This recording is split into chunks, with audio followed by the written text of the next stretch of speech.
Number one, mask. If you can't hear me, let me know. I'm not going to be giving a traditional statistic methods talk. This is going to be more an applied. At Kaiser, we do methods research, and we also do a lot of our portfolio where we're collaborating with scientists to answer scientific questions with statistical methods, and that falls. This talk is a lot of that. It's about 8 years of work, and so feel free to ask questions. Raise your hand and interrupt if something's unclear, or we can save questions at the end. I'm fine with either. And then to lead off, I have a very huge acknowledgements section. This talk is on suicide prevention. I also do want to acknowledge that in a room this size, someone has been touched by suicide. And so I just want to, it's one of the reasons why I put suicide in the talk title, is so that people know what they're coming to. I know it can be a difficult topic. I've been working in this area for a long time, so I speak about it, kind of clinically. If there is anything that I say at any time, feel free to, that makes you uncomfortable, feel free to talk to me afterwards and let me know. I'd love to hear about that, the way that I can change the way that I speak. When we study suicide prevention, it is a serious and rare outcome. So we have a lot of collaborators. KP Washington is where I am. It's a very long list there. There's a lot of statisticians. This work is Yates Coley is involved with that. Metasela Cruz, Eric Johnson are statisticians. Rod Walker and Rob Wellman are the statisticians. Greg Simon is the overall PI of most of this work. And then Rebecca Zeibel is the name you'll see at the bottom. She is our programmer, the lead programmer that pulls, writes the program to pull the data from our electronic health records at all the different sites that people run. She is amazing. And then we have programmers and scientific site PIs at all of these other sites, as well as collaborator Noah Simon here from UW. And then we also have partners at FDA and NIH. So it is a big involvement from a lot of people that I'll be talking about today. So we're going to start with just some background. I'm going to talk about kind of 3 different big picture but problems that we were trying to solve looking at suicide prevention. One is just a simple model, one is more complex models. And then another is, the third point is trying to get a little bit more about fine-tuning the intent. There's a lot of different means to self-harm, and you can imagine interventions for different types of means for poisoning versus laceration might be different. And so sometimes getting that more granularity, and that's where that third area is starting to go into. So just for some background, about 45,000 people die by suicide in the US every year, and about 1.2 million attempt suicide each year. About 83% of the people who die by suicide see a medical provider in the year prior. So they're having touches with the healthcare system. Yes? I think you're going to close that. Is there? What is that pop-up? Just looking at exteriors items. Yeah. How do I close that pop-up?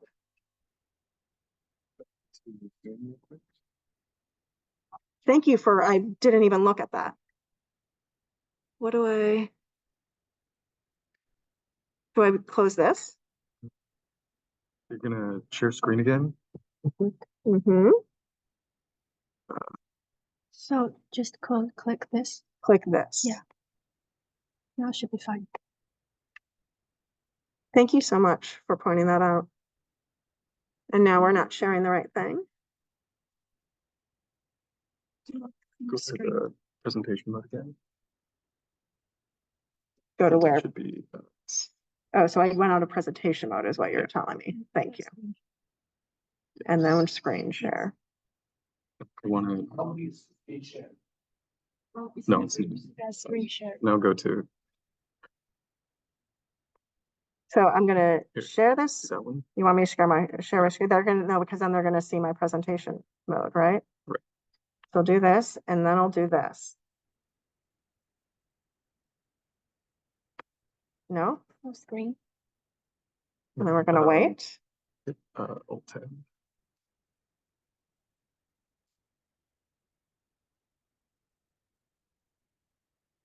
Oh, it says another screen would work. So is there a switch screen button? Well, they've got Oh, okay. Oh, wait, but you're right. This is for Zoom. You're right. Okay.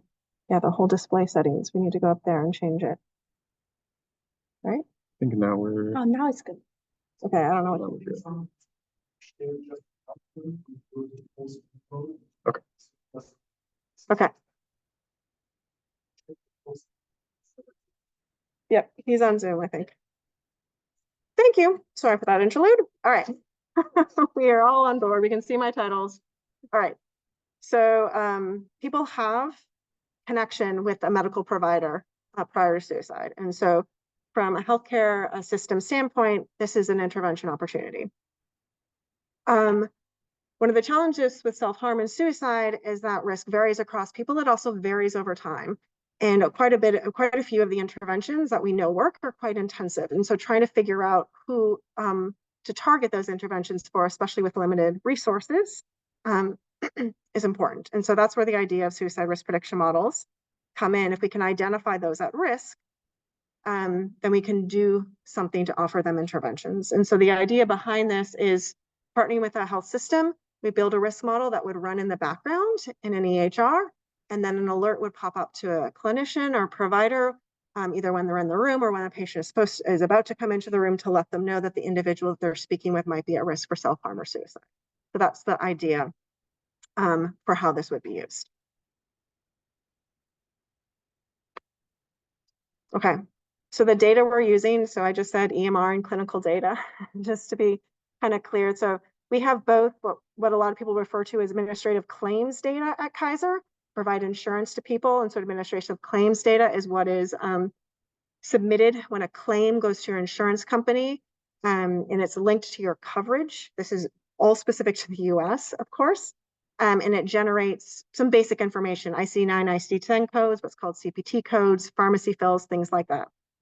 So you have information on everyone who's insured. It's just not a lot of detail.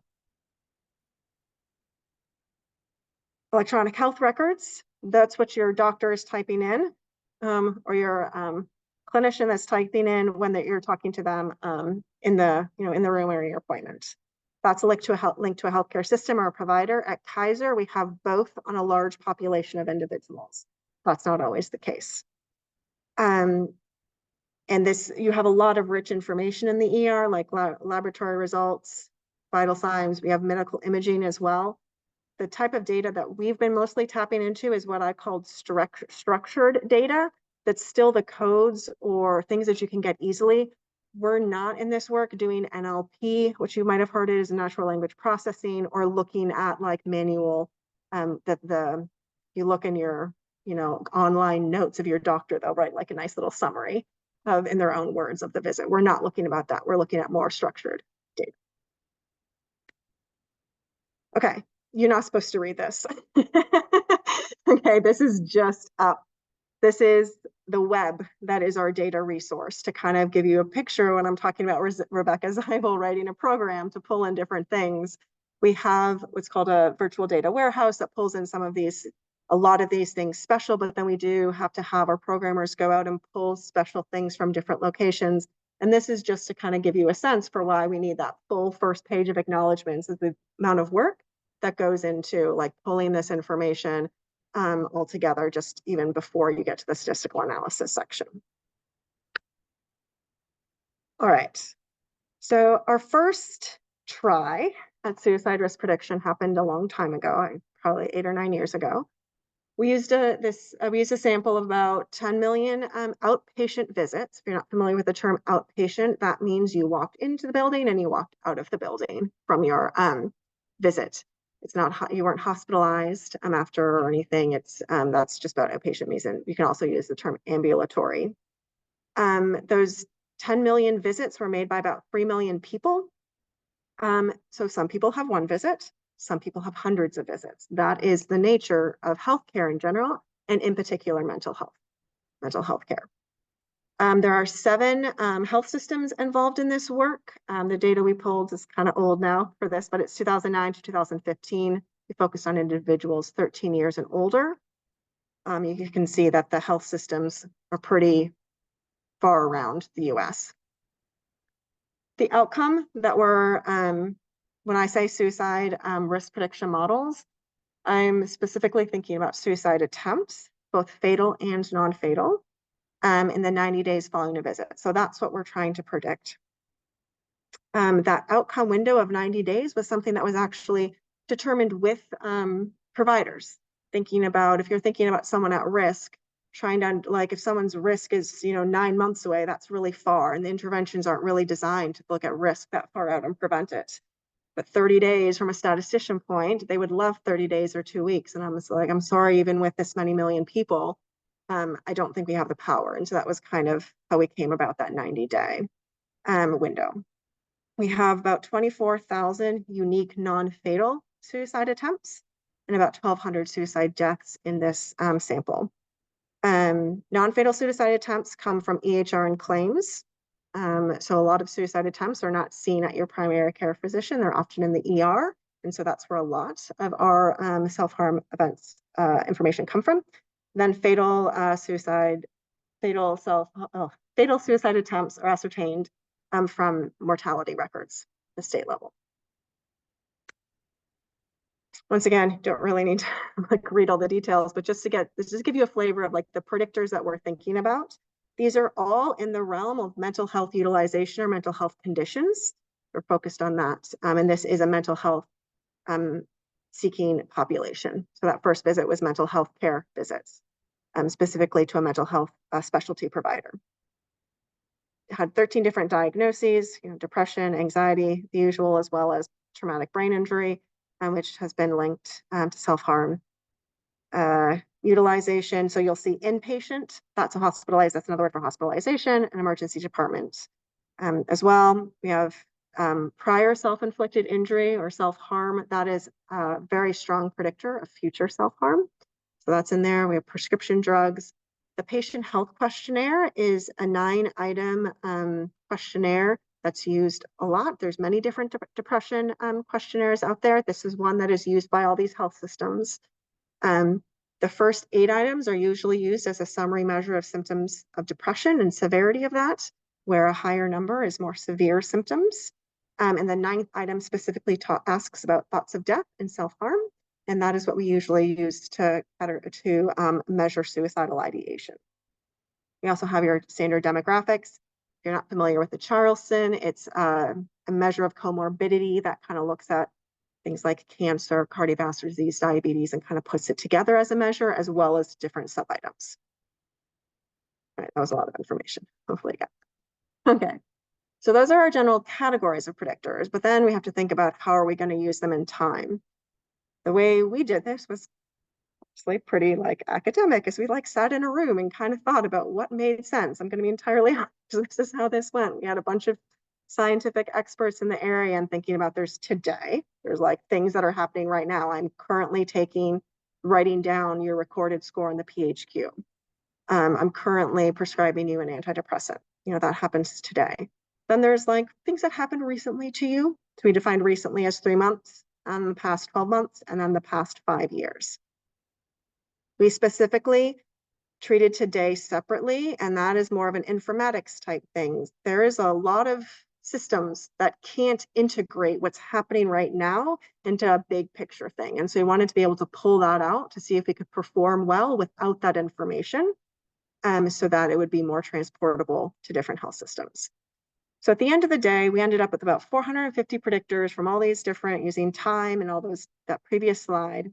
They're mostly binary. We didn't keep track of counts. If you had 10 diagnoses of depression in the last 3 months, you got a 1 saying you had a diagnosis of depression in the last. We did not take into account past enrollment history. And what I mean by enrollment history is were you in our health system? Do we expect to see information? Reviewers, I will be honest, don't like that. Reviewers of peer-reviewed manuscripts, they want us to focus in on the population for which we have the most information. Clinician does not get to choose who's sitting in front of them. They do not get to choose how much information the EMR has about that person's history. And so that's why for us, we think it's really important to include everybody. And that is what we do. We do include length of prior enrollment as a potential predictor in this model. All right, first try, logistic regression. Kind of went simple. Just a logistic regression. Use the lasso to try to shrink some of the predictors and get a parsimonious model. The lasso works pretty well, correlated data. So if you're not familiar with the lasso, L1 penalty term on the coefficients, it's going to shrink some of them down all the way to 0, which is what I wanted. I want a parsimonious model. I didn't want a model with just some coefficients really close to 0. I really wanted to kick things out. We'll talk a little bit more about that later. And then the tuning parameter lambda is what controls how much you shrink or not. We split our data into testing and validation. This split ends up being a 65-35 split. Entirely honestly, it was supposed to be a 70-30 split, and computation is an issue when you're working with 10 million visits. And so we had to fudge that a little and go with 65, and I can go into why if you're really interested later. We use tenfold cross-validation to pick between 20 lambda values. We use BIC in this case to select the optimal lambda. I will say we looked at other measures. AUC we use later. They pretty much all line up. So I don't think that was a big impact. We did fit, oh yes, this was all done in R. We did fit a final model using those selected variables using GE on that full training data. So we have one final model that doesn't have any penalization, and that's the final model that I talk about model performance. And then there's the citation for this paper if you're interested. When we evaluated the model, we evaluated it on the validation data set. What you're supposed to do. I kind of skipped over this, I think, in the last line. We split the training and validation at the visit level. 1 second. That means that someone who has 100 visits could have 50 in the training and 15 in the validation. We'll talk more about that later. Is that what your question is about? No.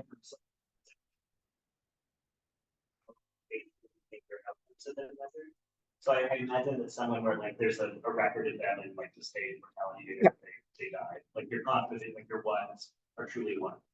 But how confident are you that like that people didn't attempt suicide? Either that like they didn't come to the ER or that they like left the state or died. Yeah, that's a great question. And we are pretty, so for the ones, we've done chart review. Yes, like the ones that are like the one definitely. We're pretty sure. It's not 100%, but we're pretty sure, especially in a population that's seeking healthcare. If you go to a general medical population, it might be a little bit different, I'll be honest. The zeros is hard. Yeah. And I will be very clear as I go back and forth between suicide attempt and self-harm. And if you think about, there's a lot of debate about nomenclature in this area.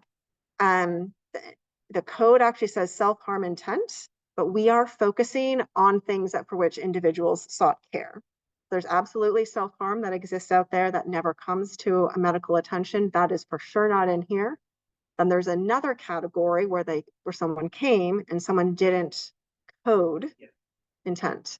We have done some general work for that, like looking at that. There's not as much of that in ICD-10 because it forces people to code into it than ICD-9. And I'm happy to talk a little bit more about that. Sounds like you know a lot about code, so I'm happy to talk about that more. I would say for this, I am pretty darn confident that there's some ones in that 0, but I think they are swamped out by the true zeros. And so I'm not too worried about that. That means like I'm missing people. I also still think I'm going to be accurate at the people that I'm identifying.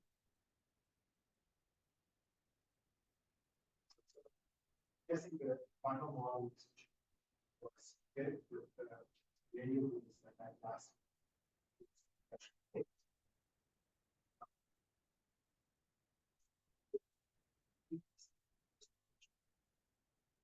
Not really. We're not really, no, we are using those estimates, which are, very slightly different from the lassoed estimates. They're not shrunk.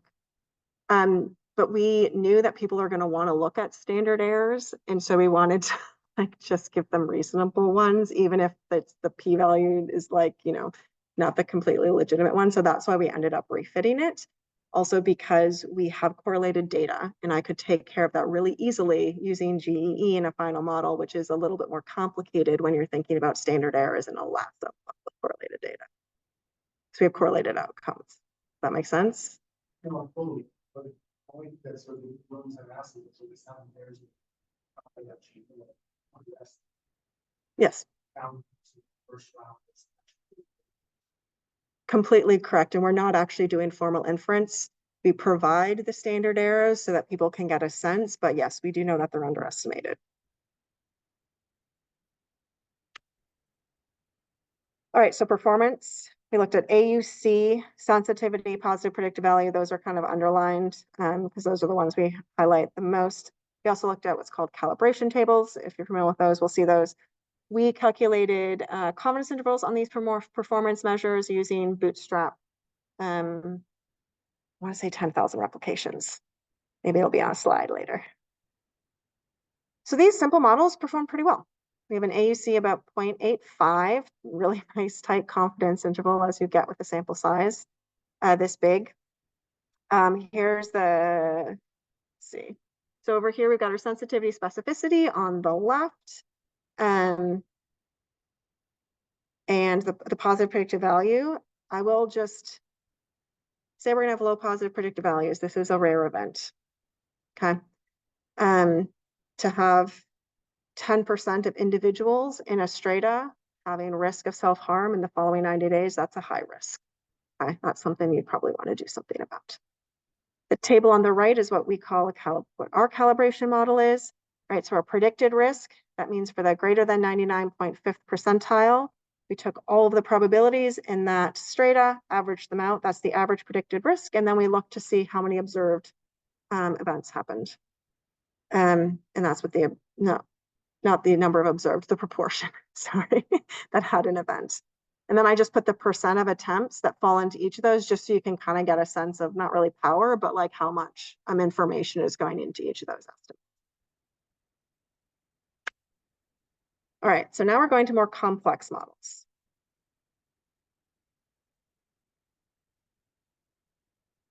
Okay. Screen sharing stopped because external display is disconnected.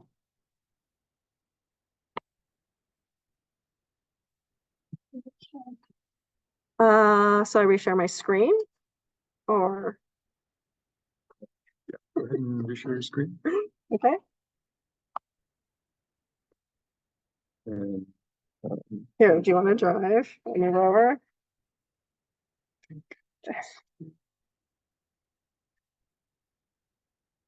I appreciate that you didn't leave. I think, is that good? The Zoom is still on. Sorry, Angela, just you know what you're doing. Okay. Yeah, absolutely. So within this big, right? Like you're not really on high dimensional, right? And so like you could choose not to use the last and still probably get like a very fast thing. So I'm curious when you do like you tune land this out, right? Like how much sparsifying, at least in my experience, when when I'm in a low dimensional setting, like my lambda tuning usually tells me to just choose my movie zero. And just like let the model speak for itself. How much variable selection do you actually end up doing? That's a great question. I should have had that up there. It's about 150 is what we end up. Yeah, it is non-trivial. It's really kind of important information I should have up there. Thank you for asking that.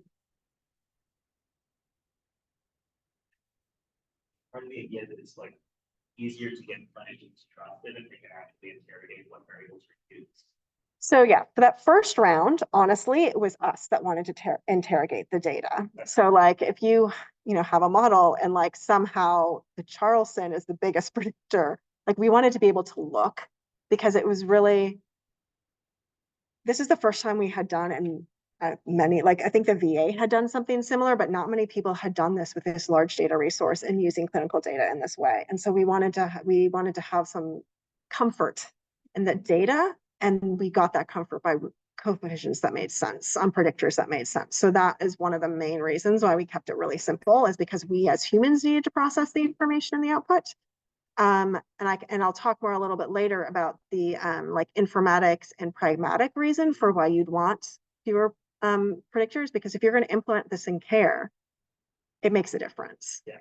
And so there's multiple reasons for why we wanted to shrink down that predictor set. Oh yes, we did. So that 450 definitely, so it included, I will say, kind of bare minimum interactions. It was like PHQ-9, sex, and race and ethnicity with a subset of the other variables. So it wasn't expansive. mentioned the splitting of training and foundation is it now? So why not? It's like in 2 slides.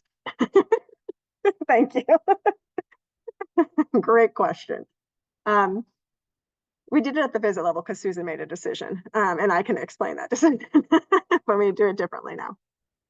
Okay, so the question now is, we're doing this again. We want to know, can we do better? And specifically, can we do better with more detailed predictors?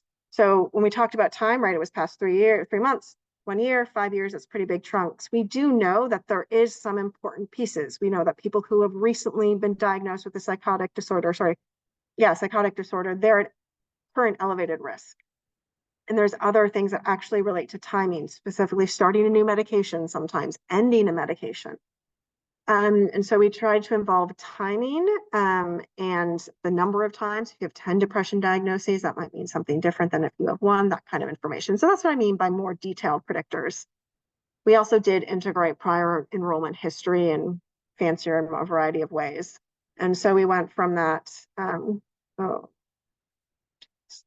Okay. We added a few, I think we added 4 new medications and like 3 different diagnoses. So we did increase those general things. Most of it's the same as the previous slide, but we added a few more pieces of information. But it's really the time that's the major difference. And so that's what that timing, including a few more types of predictors, as well as the more granular information on time. How long ago was your most recent diagnosis? How long ago was your first diagnosis? How many diagnoses? Things like that. So that brings our potential predictor set up to about 1,500. We did artificial neural networks, logistic regression with lasso again. So I like that. And random forests we did as well. I think I might have some double up pieces of information in here. We also did ensemble models, which to be honest, were a little bit of the after the fact, where we just averaged all the different models, the predicted probability. So first, I'll just talk about random forests. This is a depiction of a random forest. If you're not familiar, your decision trees, you're dropping your data along the way. You end up with a node where some people have a 1, some people have a 0, and everyone in that bottom node gets a probability according to that. We varied the number of trees and the minimum node size. The ones that are bolded are the ones that were picked as the final model. And then we implement this with R. We also just went with the square root of P for the number of predictors considered each split. That means something to you, right? If it doesn't, don't worry about it. Artificial neural networks. So this is a figure of like what you can think of where your inputs are your variables. They're going into a functional model. That's one hidden layer in there. You could put another blue line, and there's that functional thing is then going into another functional thing. So you can have lots of different multiplications and things like that, and then go out to our output, which is a probability. Okay, so that's that artificial neural network. We have about 1,500 predictors there, put the exact number there for some reason. We varied the number of hidden layers between 1 and 2. You can get really complex models really quickly. You don't need a lot of hidden layers. We chose 4 or 8 nodes per hidden layer. I will say we did some targeted, going up to 16 hidden nodes, or making things a little bit more complicated to see if it made a difference. And this was pretty, capture most of the variability. We used CRAN to implement the artificial neural network, specifically Keras, and a bunch of other packages that it uses. Logistic regression with lasso is actually a little bit harder to kind of implement in this case because of interactions. So we used a screening step to allow for interactions. Those interactions had to pass a first test with a low lambda, and then we passed those interactions that passed the screening step, as well as all of the main predictors into logistic regression, put a lasso on it, searched over 20 lambdas. We used Keras to implement lasso in this setting because of the size of the data, and we couldn't use the other functions in R. Okay, talked about the data afterwards for this. So for this, we had about 15 million visits. We about 1.5 million people. We added a couple years. So prior it was 2015. Now we're to 2017, and we went a couple years lower. We have 11 and 12-year-olds in this sample. Same sites. Primary window still 90 days. We also did look at 30 days. We have some more people. And one of our questions was, if we're thinking about timing of previous visits, maybe that timing is most important for immediate risk, but not necessarily for the full 90 days. So that's why we specifically focused in on 30 days. Here is where we divided people into training and validations. So what we did is you have your 1.5 million people. Some of them go into training and some of them go into validation. So all of the visits to those people are in one or the other. You have a question? Yeah, well, we're gonna your pictures to the I guess like either calendar time or seasonality. Great question. We didn't. There's kind of a belief that there might be calendar time, but there's not much data to actually support that seasonality has a strong relationship with self-harm. And so we didn't. I will also say it also comes down to like kind of data use agreements and administrative stuff where passing dates becomes a lot more sensitive and harder. And so having something that didn't involve dates means it's more transportable and easier. That's like maybe not the most fun answer.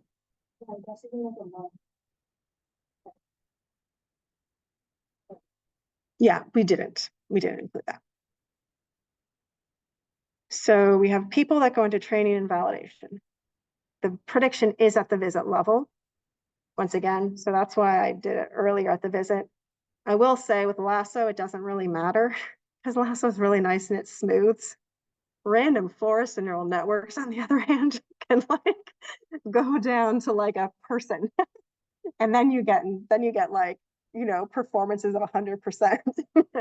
And if you're like me, I'm like, there's no way that's right. We did something wrong. We can't be right 100% of the time. And so it's because, yeah, you really, and there's this paper that, kind of walks us through our learnings about informative sample size, because the people who have more visits that you can drill down to, they're the people that are most sick. They're the people who are seeking more care and they're at higher risk. And so you're preferentially kind of biasing your results by letting them be split across. We use 5-fold cross-validation for this because it just wasn't possible to do 10-fold cross-validation. We could have probably done it with Lasso, but once we started adding random forest and neural networks, which are more computationally intensive, we just couldn't. And then we chose the tuning parameters by out-of-fold AUC. And once again, while we chose by AUC, we look at all the other performance measures and they all align. It's not like we would pick a different model if we had picked a different. If we fit a final model estimated with the optimal parameters on the full training data set for every thing. So we don't use the cross-validated ones. We fit that final random forest on the full training with the optimal parameters. And then we compared this more detailed to the old one. Let's see how we did. There we go, 150 predictors. I put it on this slide. So here is this is like 6 years of work in a table. Artificial neural network, logistic regression. The logistic regression here is the one that was allowed to see 1,500 predictors. It's a more complex one.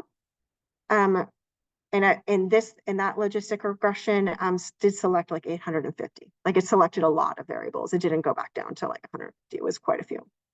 And then random forest. And then there's the ensemble. All around are 0.85. And yeah, bootstrap confidence intervals with 10,000 iterations. And now I'm going to put the original model up there. So that's one with 150 predictors. And in this sample, it's a slightly different sample, right, than our other one. So that's why you're not seeing the exact same 0.850. Get 8.48. There's a little asterisk there because there are likely some visits in the validation data set for this analysis that were included in training for the other one because we don't have the approval to cross-link. That's just fund administration stuff that you don't need to know the details, but statistically it might make a difference, although I don't think it is. And then this is for, so sorry, this is for 90-day and this is for 30-day. And you see pretty much the same thing. Similar performance, you actually don't see much performance difference between 30 or 90-day. Just gonna show some performance plots. AUC, you like precision recall curve, that's the one on the right. And then we did look at performance across subgroups. Sex assigned at birth. At the time that we pulled this data, the information we had was what we call administrative sex, where we get it from the insurance company, which usually represents sex at birth, but we can't be sure what that information is. We have more information now. And then up here we have race and ethnicity groups that are not mutually exclusive. If someone selected both Hispanic and Black, they would contribute to both of those confidence intervals and estimates, just so you're aware. But we don't see a huge difference, which is nice. Okay, so conclusions. Everything was the same, wasn't a hard decision to come to. Although the ensemble models technically did get a little bit better, but the improvement was minimal. There are some limitations. You could use different predictors. You could go to a different sample, get a different answer. We did have a lot of data on a large geographic region though. This next slide talks a little bit about what you were getting about why I would bother to shrink. Why would I want a simple model? So this risk production model is current, the old one that I talked about with 150 predictors, it's currently being used in 4 health systems as a high risk alert. So I previously mentioned, like, we're going to have low PPVs. In this setting, it's a rare outcome. It's just what's going to happen. We're not going to have a group where the positive predictive value is really high, where we're really sure that a large proportion.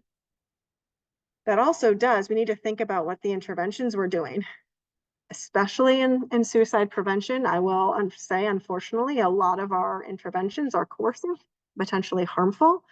And so we're very adamant, and we always make sure we say this model should not be used to guide that care. We should not be using this risk model for involuntary hospitalization or well visits or things like that, where they could potentially actually cause harm, and we're going to be giving it to individuals who are not actually at imminent risk. Thinking about why I'd want a parsimonious model, it is easier to implement in health systems. So for research, we have X number of years, there's this high upfront cost of creating these predictors, doing this modeling, all this kind of stuff. And then at the end of the day, someone's going to have to implement it. They have to do it again, by the way. So like, they can't take our model. It touches different data. They touch a whole different backup system. So they have to redo it. They have to redefine our outcomes. They don't look exactly the same. And we've gone through this of getting things to match up so they can do it. There is the computational cost of someone else programming it in the health system. That's of note, especially if you're a small health system with not very much money. They have to store this. If this is going to live in an EMR, the EMR has to store this. It is really easy for a computer to store some coefficients for a logistic regression model. If even a random forest doesn't use many variables, it has to store all of them. It has to store all of the splits. And I will also say, when it comes to running the models, you're going to have to update it, right? People are going to come in. You can't just run the model once. You have to continuously update it. And you have to think about that. I'd like you to think about, like, you're in the ER. Would you like your provider to say, sorry, the system's down, we're doing a prediction update, and I can't get in there to make your prescription. So like, those are the things that we're thinking about when we're partnering with health systems and clinicians about why we want a simple model, is because we want it to be able to run simply. A computer was designed to do basic math. It can calculate a logistic regression in a heartbeat. It has to go down every single every single tree in the forest, or go through all of the math of the neural net. So that's why I have a very strong preference for simple models. All right, I'm just gonna, yeah. There's a question. Yes. So why did you divide samples at first level of the new risk prediction compared to splitting at visit level in the initial risk prediction? Yeah. I mean, the actual reason is because we split it at the visit level and got performance of 100%. And I went, that can't be right. And then we backtracked and realized, oh, this is why. Because, so I always knew, so in statistics in your inference class when you're sitting there and they talk about population and urns that you're drawing from. Like that makes sense. And then you go to the real world and I care about visits. That's my population. Yes, the health system cares for a population of people, but they come in and you have to make a decision at that time, at that visit. And so my population is of visits. And so that is why I split at a training and validation from the visit level. And with Lasso, it's smooth enough that it didn't cause a problem. And I still kind of want to do that, except for the piece that I did not think about was we actually have multiple visits for the same outcome. If someone is coming in to see their therapist on a weekly basis and then has a self-harm event, we have basically 90 visits that go with that same event. And that even in my world where visit is the population, that's not okay. That's still, you could have 45 in the training and 45 in the validation, and then you're easy as, right? Like you're going to do great performance.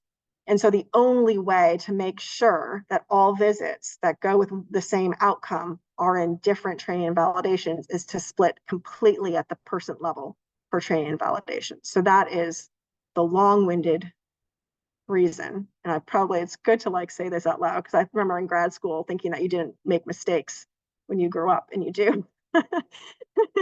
And then you learn from them and you move on, and sometimes you write a paper about it. But I will say that we still got legitimate results, because it was really the random forest that was the one that was the problem. It was telling us it could do perfectly because it was predicting at the individual level. Yes. I'm wondering, you said at the beginning that you do not use natural language processing at all, and I was wondering whether when we were thinking about the person who word. Yes. See that how many people, how many events that don't allow in the process. That's kind of how we die or anything else. So is there because I can see that might be a low-hanging fruit for a lot of potentially Yes. So natural language processing, I think, kind of goes in two categories. One is getting more predictors or better predictors, or specifically predictors of individuals who maybe have a family member. Exactly. So if someone has a family member who died by suicide, they're at increased risk. We know that, but they might not be seeking care. So that might not, they might not have other predictors that's going to show. We have thought about that, working on that. There's also trying to get money to work on that, let's be honest. And then there's the other one that I'm actually really interested, which goes back to the other ones hiding in the zeros, is trying to figure out how we can do some basic language processing because this is in a mental health seeking population. If you think about the total number of self-harm and suicide events, that's not this population. This population is the highest risk, but it's a smaller population. It's the general population where you might not have a lot of these predictors that we're interested in. And therefore, I think there might be more ones hiding in the zeros or more zeros hiding in the ones. And yes, I very much want to get something funded. And yes, we're working on funding for that. That's hard to do right now. Funding's hard. Ting, how long do you usually go? I want to think about time. And at 4:30? Okay. We'll try to just do a little bit of this next one. Just to let folks know, we're going to talk a little bit more about specific means, which is the way in which an individual chose or selected to self-harm. Okay. So we have lots of different public health crises in this country and around the world. And honestly, they're all kind of overlapping, and it's not clear how to clearly delineate them from each other. And that's the motivation of this work. There's also kind of a, computational practical kind of thing. We've talked a lot about computational burden. And when we're fitting models, we have this huge sample. What if we could get ourselves close and then a way to get closer for the specific means? So can we first, this is poisoning actually. So we're focusing on poisoning, but the if you're going to do an intervention to prevent poisoning, then maybe you do something different for self-harm. You might have one giant intervention for poisoning, and then for individuals specifically at risk of self-harm poisoning, you might do something additional. And so that's kind of the preface for that, for this, potential two-step. So we use, basic probabilities to do this two-stage model, where the first model is there any poisoning? Or you could also do, is there any suicide attempt? And then subsequently potentially looking at the mean. But I think that this, we'll find out on the next slide, but I'm pretty sure this is there any poisoning, and then was the intent of the poisoning listed as self-harm. The idea behind this specific one is the intervention we're thinking about is blister packaging. So the thought is we have quite a bit of data or empirical evidence that supports that sometimes self-harm is also like kind of an impulsive decision. And if you make that decision have to carry out for a longer time, then there is more of an opportunity to change one's minds. So if you can think about opening up an ibuprofen bottle and dumping it in your hand versus having to punch through all the different blister packs. I don't know if you've been to Europe or Australia, but you can't buy Tylenol in a bottle there, at least in Australia. I think it's still the same in Europe. You have to buy it in a blister pack, and that is the reason why. It's a lot harder. And we're not just talking about self-harm, we're also talking about a kid who's curious, a little toddler, and then punching through. So that's the idea for the potential intervention. And it's also just true that individuals that are high risk of one outcome are often generally high risk of another. And so that's kind of sort of more of a scientific approach. We actually kind of wonder, would our simple old model be helpful for predicting any poisonings? How good would it do? Would it be good enough or not? Okay, so this is limited to poisoning self-harms. And you can see fatal on the left, and then, oh wait, this is not just poisoning. Sorry, this is all different means, both fatal and non-fatal. In the US, most fatal self-harm is by firearm, and most non-fatal is by poisoning. So just as background knowledge, when we're looking at this, very few poisoning self-harm events are fatal. They're still important.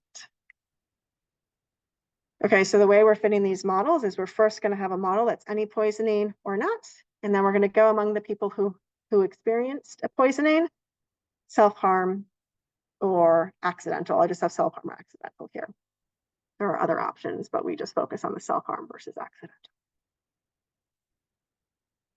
Once again, added a few more predictors, because if you ask scientists if they're going to collect new data, they're going to ask you to collect more information. So we went from 18 to 22 diagnoses, 4 to 5, I believe, mental health utilization, and we added a lot of medications. Specifically, we added opioid medications. 16 different opioid-related medications. That means not just, when I say opioid-related, I also include treatment for opioid use disorder. That's an opioid-related medication. Once again, we went through a very thoughtful process, thinking about the predictors. We used a lot of the same strategies previously and kind of folded those new predictors in. In this data set, we had 13.5 million visits on 1.5 million people, so slightly different number. We focused, we went to 2015 to 2019, 11 and older. Just trying to remember the previous one. I can't do the comparison in my head. We had about 23.5 visits that were followed by a poisoning, and then about 6,700 were a self-intent poisoning. So the way we did this is first step is predict any poisoning in the full sample. We had about 2,500 predictors in this. And then among those individuals who have a poisoning, discriminate between self-harm intent. And then that model we then use for the full population to get that true estimated probability of self-harm poisoning. We used random forests, and then here are the sizes. So we ended up with 100 random forests here, which is, I think it was 10 last time. And then we have different terminal node size. We have the same number of trees for both of those models, but for the first step model is the any poisoning or not. The second step model is self-harm intent or not. And then here is our performance of about 0.83 AUC. Sensitivity 0.39. Once again, we're having a low PPV, as you would expect. This is random forest, so all 2,500 of those predictors are used in there. That was kind of on purpose. And we did look at variable importance and have a graph. I think the plot's the next. Oh, wait, no, I wanted to show the previous model. So in this situation, the previous model, that whole hypothesis that individuals who are at high risk for self-harm, yes, they are at high risk for poisoning in general, but specifically even looking at self-harm poisoning, we don't see the performance that we would really like. We do get, by training specifically with this model, a better performance. All right, and this is just a general graph to show, I'm not expecting you to, I don't think you could read it, but the any poisoning model, so that first step, poisoning or not, variable importance is on the bottom. And then the specific self-harm intent is on the y-axis, and you can kind of see like there's not many variables that are really important in both, right? That's what that axis would be. And we got some variability there.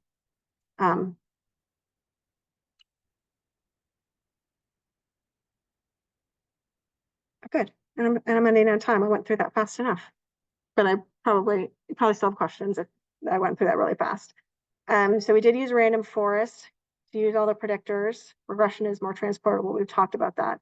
In the future, I would like to, statistically, and thinking about methods of having a lasso model that ties together those two models. That is a constraint, because you need to have, right? If you're using probability theorems, you need to have the same X, right? That's how that works. Think back to your inference class or your probability class. And so that's specifically why we use random forest. Everything's going to be used, everything at hopefully on average, because random forest is very random. Talked a little bit about future work that general medical population, not just those seeking care, is different, likely can involve different predictors, and potentially even new construction of those predictors as well. And then how are you going to sample? So we used all visits, which is different than a lot of prediction modeling. If you're familiar in this setting with suicide prevention, a lot of focus on fatal self-harm, and they do a case control type design. So we're quite different in that for a few different reasons. But when we go to general medical, it is not possible to bring in an entire cohort. Like we're talking, if we have 50 million here, 50 million visits here, we're talking about like 200 million visits for that population in that same time period. So it's just not even possible. And so figuring out how to be smart about that sampling when we're interested in non-fatal, where you can have repeat events that are important, is part of what we're thinking about. And that's it.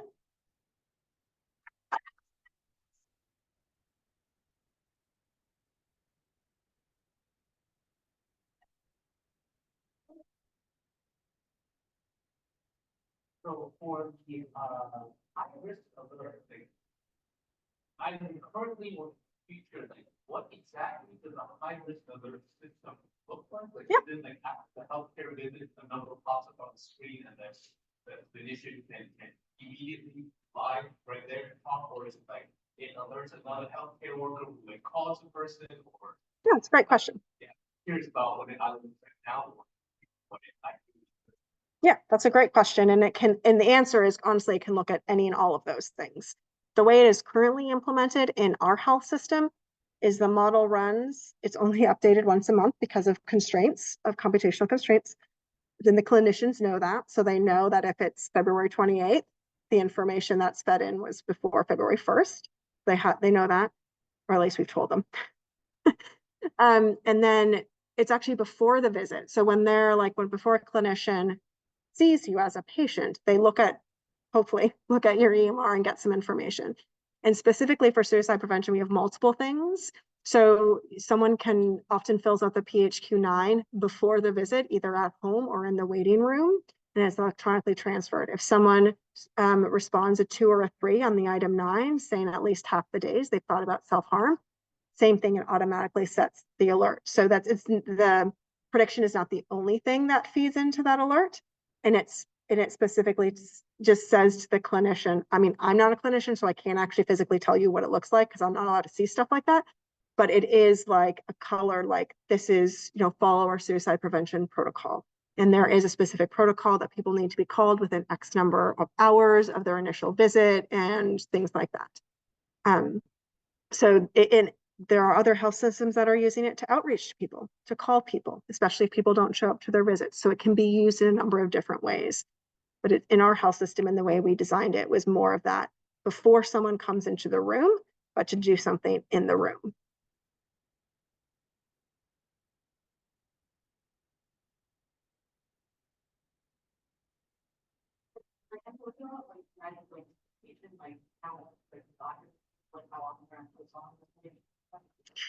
Yeah, that's a really great question.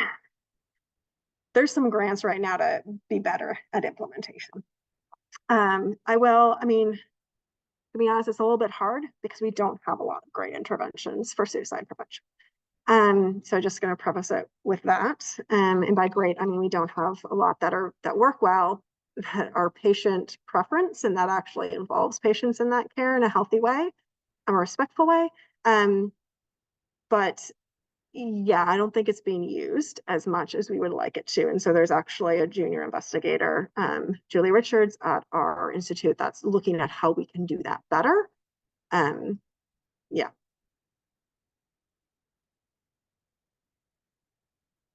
So that you commented earlier that particularly for like coercive interventions, like you're very careful about what you flag.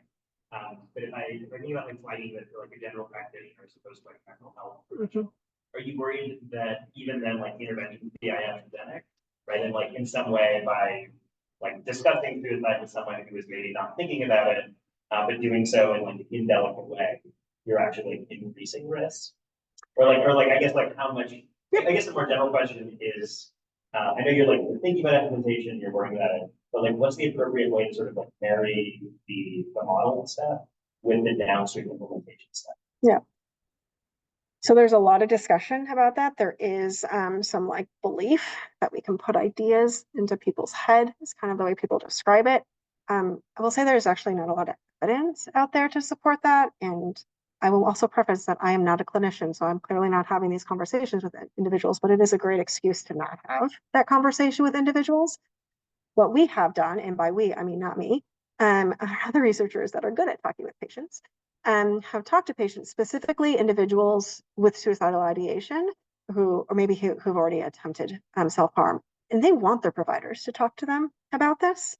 And so we have some papers that are really like kind of saying that, like, and we did have an intervention that we tested that was about kind of like a navigator approach, reaching out to people. So if you're familiar with depressive symptoms, one of the symptoms is to withdraw and to not have energy and not be able to do things. Well, then you're going to miss your visits. You're not going to do the assessments.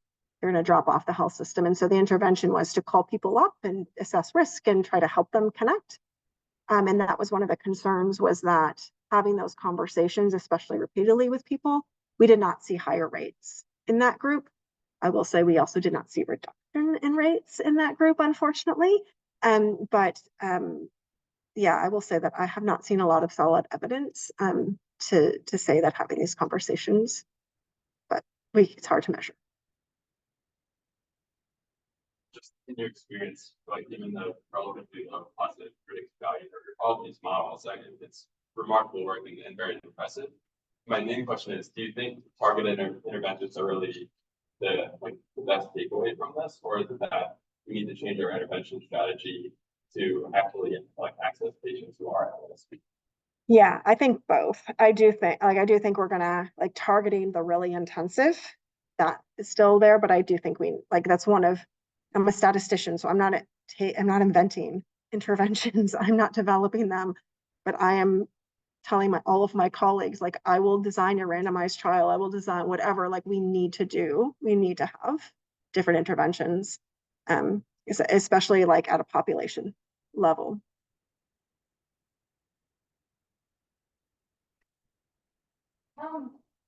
Sorry if I'm confused this answer, but have you done much investigation of how much the relationships of the main important covariance for model of things changed over time.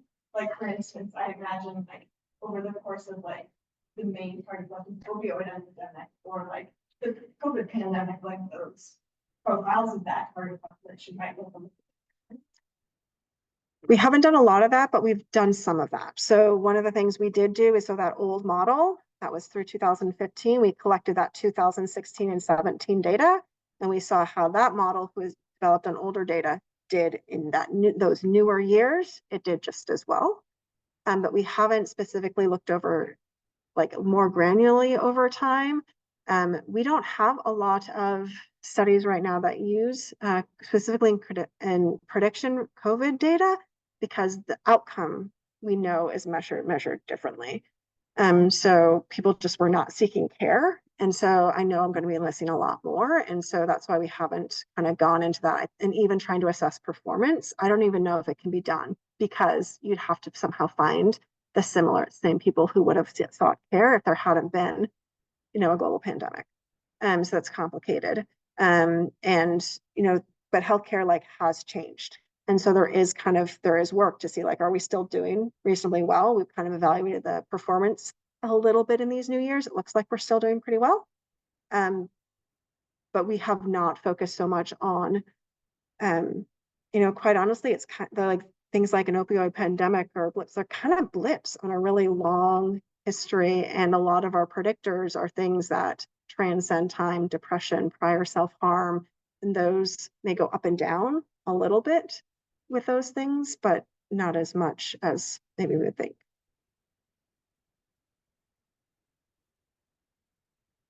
Yeah, thank you for that.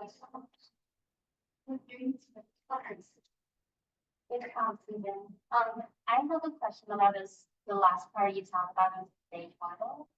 So are you modeling given the 90-day window, if there is a poisoning happen, and if that poisoning happens, please for intention is for self-harm? Yep. Or so I'm trying to understand like how you identify your outcome in the 90 days, because do you require the two events happen on the same day?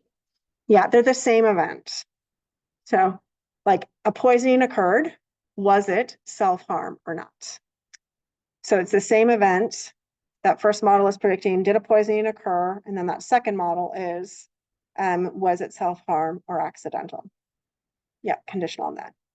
Yeah, I kind of rolled my eyes and did that sigh, because it's not quite that simple, right? Because you can have multiple poisonings. Yeah. And that doesn't happen very often. So we don't deal with that super well. We use the first event, I believe, is what we ended up doing.